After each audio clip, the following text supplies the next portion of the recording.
Network News. Ang Mountain Province mga kasama, walang naitalang firework-related injuries itong Yuletide season. Kasama natin sa balitang yan si Idol Gilbert Bermudez ng IFM Baguio.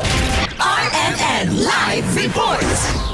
Nananatiling walang naitatalang kaso ng pinsala mula sa mga paputok ang Mountain Province Police Provincial Office o MPPO batay sa patuloy na monitoring nito mula Disyembre 24, 2025 hanggang Enero 4 ngayong taon. Pinahintulutan nito ang mga mamamayan ng Mountain Province na ligtas at mapayapang ipagdiwang ang panahon ng Kapaskuhan at salubungin ang bagong taon. Dahil dito, ang Mountain Province ang natatanging probinsya sa Cordillera na walang naitalang mga nabiktima ng paputok. Iniuugnay ang tagumpay na ito sa patuloy na pagpapatupad ng Oplan Bandilyo, pamamahagi ng mga information, education and communication o IEC materials, mga radio guesting at tuloy-tuloy na paalala sa publiko na humihikayat na iwasan ng paggamit ng mga paputok upang maiwasan ang mga pinsala, aksidente at pagkasira ng ari-arian. Samantala ayon sa MPPO, sumasalamin ang mahalagang tagumpay na ito sa matibay na koordinasyon at pagtutulungan ng mga unit ng kapulisan, mga lokal na pamahalaan, mga opisyal ng barangay, mga katuwang na ahensya, mga lider ng komunidad, mga magulang at mga responsableng mamamayan na aktibong sumuporta sa mga inisyatiba para sa kaligtasan ng publiko. Nagbigay naman ng pasasalamat ang naturang ahensya sa buong komunidad sa kanilang pakikisa at dedikasyon sa pagpapanatili ng kapayapaan, kaligtasan at kaayusang panlipunan. Kasama mo mula dito sa 103.9